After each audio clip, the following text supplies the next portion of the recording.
Friends, आज की कहानी है मेरी खामोशियाँ भाग 2। पिछले भाग में आपने पढ़ा, राजीव ने कहा, तुम्हें पता था ना मैं तमन्ना से प्यार करता हूँ, फिर भी तुमने शादी के लिए हाँ कहा। आज तक मैंने तुम्हें उस नज़र से कभी देखा भी नहीं। सबसे अच्छा दोस्त माना था तुझे और तुमने मेरी दोस्ती का नाजायज फ़ायदा उठाया। मैं तुमसे प्यार नहीं करता, अब तो तेरे से भी नफरत होने लगी है मुझे। अब खुशी घर वालों का विरोध भी नहीं कर सकती थी, क्योंकि उसने पहले ही शादी के लिए हाँ कर दी थी। धूमधाम से दोनों की शादी भी हो गई। सुहाग रात की पहली ही रात को राजीव पीकर घर आया। सामान पैक कर लेना, कल कानपुर के लिए जाना है। अब आगे। ठीक है राजीव, मैं तुम्हारे लिए खाना लगा देती हूँ। छी छी छी, तुम शराब पी के आए हो, खुशी ने अपनी नाक बंद करते हुए कहा। तो अब तेरी मर्जी चलेगी क्या? शादी हो गई तो? साला, एक तो मेरा बाप जिसने जबरदस्ती मेरी शादी तुमसे करवा दी, और ऊपर से अब तुझसे परमिशन लूं। ऐसे शब्द क्यों यूज कर रहे हो राजीव? अच्छे से भी तो बोल सकते हो, खुशी ने कहा। तुम मेरी प्रेमिका नहीं हो जो तुम्हारी पूजा करूं मिस खुशी। दोस्ती की तो लाज रखी नहीं, अब और क्या करना बाकी है? खुशी का हाथ मरोड़ते हुए राजीव ने कहा। राजीव छोड़ो, क्या कर रहे हो? होश में नहीं हो अभी तुम? खुशी ने अपना हाथ छुड़ाने की नाकामयाब कोशिश की। पापा ने जबरदस्ती न की होती तो मैं तुमसे क्या, तुम्हारी परछाई से भी शादी नहीं करता। मैं सिर्फ और सिर्फ तमन्ना से प्यार करता हूँ, समझी?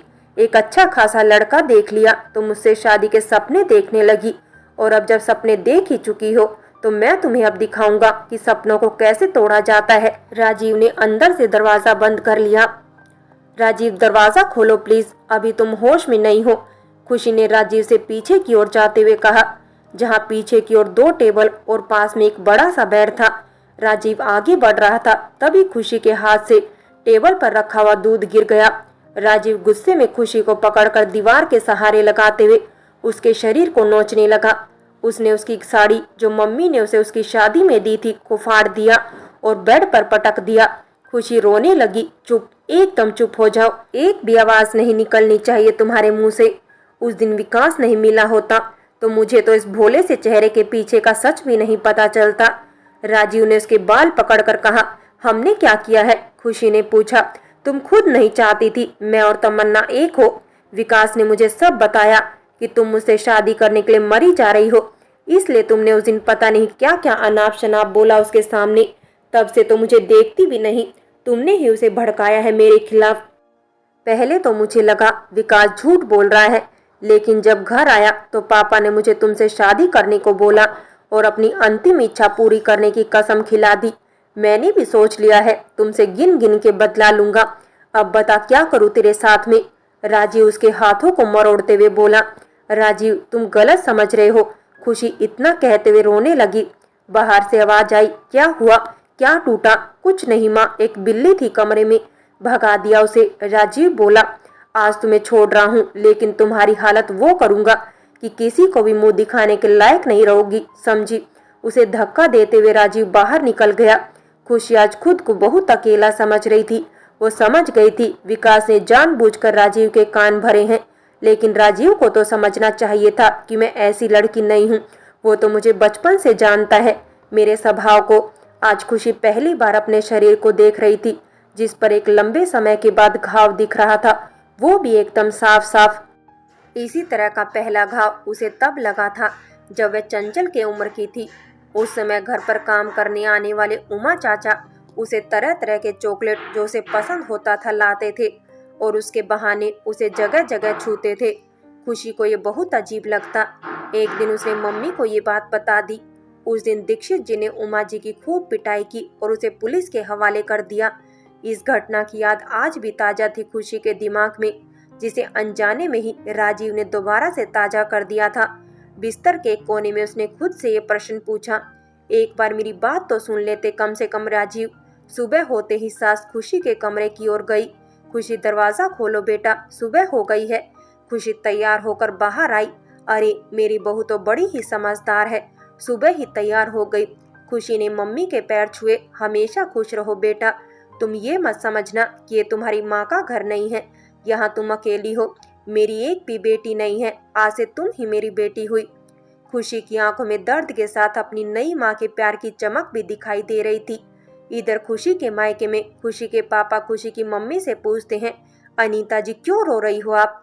क्या हुआ? दीक्षित जी का यह प्रश्न सुनकर अनीता जी और जोर से रोने लगती है, जैसा कि अक्सर आम औरतों के साथ होता है।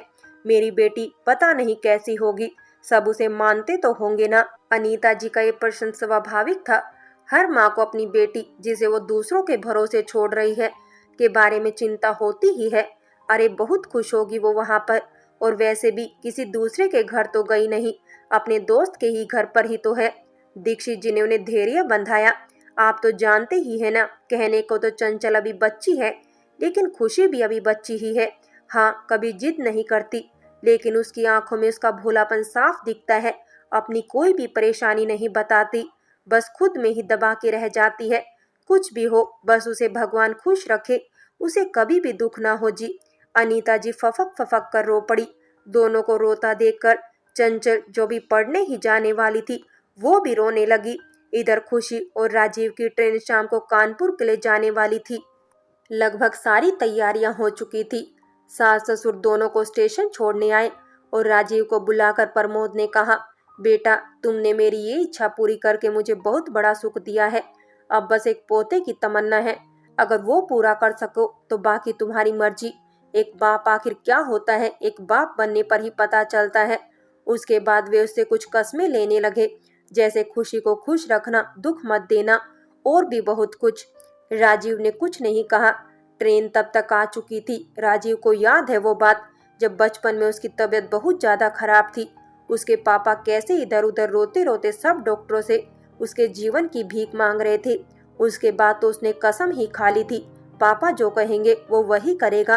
खुशी से शादी करने का निर्णय भी इसी का परिणाम था, लेकिन खुशी के प्रति उसके मन में घृणा बहुत ज्यादा भर गई थी।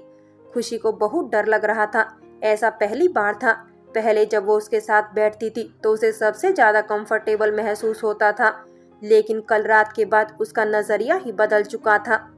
बगल में बैठे राजीव से उसका शरीर टच हो रहा था, जिससे कि उसके शरीर में एक अजीब सा खौफ भी पैदा हो रहा था। शायद इस खौफ को राजीव भाप गया था। उसने खुशी के कानों में कहा, बड़ी सुंदर लग रही हो खुशी, ये पीले रंग की साड़ी तुम पर सूट कर रही है। खुशी को अपने कानों पर यकीन ही नहीं हुआ कि राजीव ऐसा बोल रहा है। खुशी एक टक राजीव को देखने लगी। ऐसे क्या देख रही हो, सच में कह रहा हूँ। राजीव ने आंख मारते हुए कहा, मन तो कर रहा है, लेकिन ट्रेन में हूँ, कर भी क्या सकता हूँ। रास्ते भर राजीव खुशी को छेड़ते हुए जा रहा था, जैसे कि वो उसका पति नहीं बल्कि आशिक हो। खुशी को लगा जैसे राजीव को अपनी गलती का एहसास हो गया है, लेकिन राजीव ने तो माफी भी तो नहीं मांगी। खुशी ने कहा, राजीव तुम मुझसे गुस्सा तो नहीं होना। राजीव, गुस्सा किस बात का? ओ, वो कल रात वाली बात का। सॉरी खुशी, उसके लिए मुझे पता नहीं क्या हो गया था, मुझे माफ कर दो प्लीज। खुशी रोकते हुए बोली, माफी मत मांगो राजीव, जरूर मुझसे ही कोई भूल हो गई होगी, वरना हमारी दोस्ती तो बचपन की है। आज तक हमेशा ही तुमने मुझसे अच्छे से बात की है। हाँ, अगर एक रात अगर गुस्सा हो भी गए तो क्या हो गया? खुशी ने उसको गिल्ट फील ना हो, इसलिए उसको अपनी बातों में उलझाना चाहा। राजीव ने खुशी की बाहों पर उन निशानों को देखा जो उसने रात में दिए थे। तब तक रात के 12 बज चुके थे। अगल बगल के बर्थ वाले सभी लोग सो चुके थे। खुशी भी बैठे बैठे ही सो चुकी थी, लेकिन राजीव की आंखों में नींद नहीं थी। वह अपनी पॉकेट से तमन्ना की तस्वीर निकालकर उसे देखने लगा। वो यादें फिर से ताजा होने लगी थी। तमन्ना से इतने सालों से प्यार करता था, और वो भी आज किसी और से शादी, यही सब उसके दिमाग में घूम रहा था। जैसे ही खुशी ने सीट पर अंगड़ाई ली, राजीव ने फोटो अपनी जेब में रख ली ताकि वो उसे देख ना सके। भोर में ट्रेन छूटी, सब कानपुर के स्टेशन पर उतरना चालू हो गए। खुशी को लेकर राजीव अपनी कंपनी की तरफ से मिले हुए फ्लैट में लेकर चला गया। फ्लैट बहुत बड़ा था। उसमें खिड़कियां ऐसे लगी हुई थी जैसे कि आसपास के जितने भी नज़ारे हो एकदम अच्छी तरह से दिख सकें। बड़े से फ्लैट में खुशी को थोड़ा सा डर भी लग रहा था, कुछ कमरे से और कुछ राजीव के बर्ताव से। राजीव तो उसका बचपन का दोस्त था, फिर भी उसे ऐसा लग रहा था जैसे कि वो किसी अजनबी के साथ हो। खुशी, कल के लिए मुझे माफ कर देना यार। राजीव ने जाती हुई खुशी का हाथ पीछे से पकड़ लिया। खुशी चीखी। राजीव ने तुरंत हाथ छोड़ दिया। क्या हुआ? राजीव ने पूछा। कुछ नहीं, इतना कहकर वो चुप हो गई। मैं बाहर से खाना लेकर आता हूँ, तब तक तुम फ्रेश हो जाओ, रूम भी देख लेना। पास में ही बाबा का ढाबा भी था, ढाबे वाला समझ गया था कि कोई नई जोड़ी आई होगी। उसने तुरंत उसके लिए खाना पैक कर दिया। अभी वो रास्ते में ही था, तब तक विकास का फोन आ गया। हाँ विकास बोल। इस समय फोन क्यों किया? राजीव ने कहा। भाई घर पर फोन किया था, आंटी ने बताया कि तुम कानपुर चले गए हो और बगैर मुझसे मिले। एक बार बता दिया होता तो मुझे। यार माफ कर देना, मैं तेरी शादी में नहीं आ पाया था। असल में मैं बाहर गया हुआ था। विकास ने कहा ठीक है यार, कोई बात नहीं, not a big deal. Rajiv ने कहा लेकिन एक दुख हुआ यार, जब तुझे मैंने सब बताया था कि वो लड़की तेरे लायक नहीं है तो तूने उसे शादी क्यों की है? उसी ने तमन्ना को भड़काया था और देख आज उसने तुझसे शादी करके ही दम लिया। विकास अपनी जिज्ञासा शांत करना चाहता था। उसे प्रश्नों को पूछकर राजीव छोड़ यार, जाने दे। विकास कहीं उसकी सुंदरता पे मोहित तो नहीं हो गया तू? भाई लड़की एक नशा होती है, उसका इस्तेमाल बस रात को ही करना अच्छा रहता है, लेकिन वो भी संभल कर। और तमन्ना को इतनी आसानी से भूल सकता है क्या तू? अरे अभी तो तेरे सामने पूरी जिंदगी पड़ी है, विकास ने कहा। तुम कहना क्या चाहते हो? राजीव ने शक पकाते हुए पूछा। अभी तुझे बहुत कुछ बताना है उसके बारे में। जल्द ही मिल रहा हूँ कानपुर में तुझसे। विकास मन ही मन बहुत खुश हो रहा था। साली अब तो उसकी खैर नहीं। रात रात को भी उसका चांटा गूंज उठता है मेरे दिमाग में। उसके पति से ही उसकी बुरी हालत करवाऊंगा। राजीव तब तक रूम में पहुंच गया था। अंदर खुशी चंचल से बात कर रही थी। किससे बात कर रही हो? राजीव ने खुशी से पूछा। चंचल से। उसका फोन अभी अभी आया तुम्हारे मोबाइल पर तो मैंने उठा लिया। खुशी बोली। दी जरा जीजू को फोन दो ना। चंचल बोली रुको, दे रही हूँ। खुशी ने कहा। हाँ चंचल कैसी हो? मम्मी पापा कैसे हैं? राजीव के इतना बोलते ही चंचल की जबान कैंची की तरह कचकच चलने लगी। जीजू पहले तो आप मेरी दी को लेके चले गए और ऊपर से मेरा हालचाल पूछने के बजाय आप सभी का हालचाल पूछ रहे हो। It's very bad. राजीव कान को दबाते हुए, कितना बोलती हो तुम?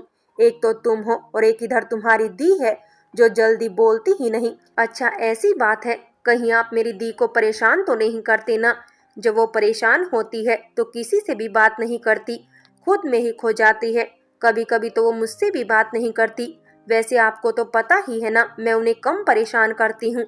हंसते हुए चंचल ने कहा। तुम्हारी दी ने कुछ कहा क्या तुमसे? राजीव ने चंचल से पूछा। खुशी ये सब सुन रही थी दूर खड़ी होकर, लेकिन वो कुछ बोली नहीं।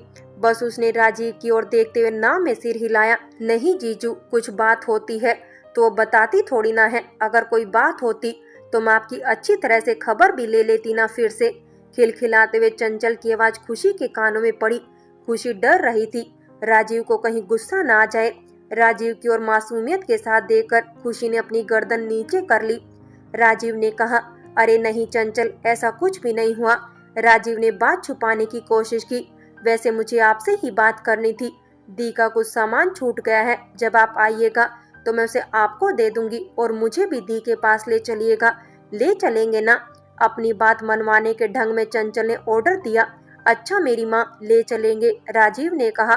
ठीक है, बाय जीजू, मेरे प्यारे जीजू। फोन काटने के बाद राजीव खुशी की ओर बढ़ रहा था। खुशी ने कहा। फोन उसने नहीं किया था। पता नहीं क्यों वो अभी तक वो जाग रही थी।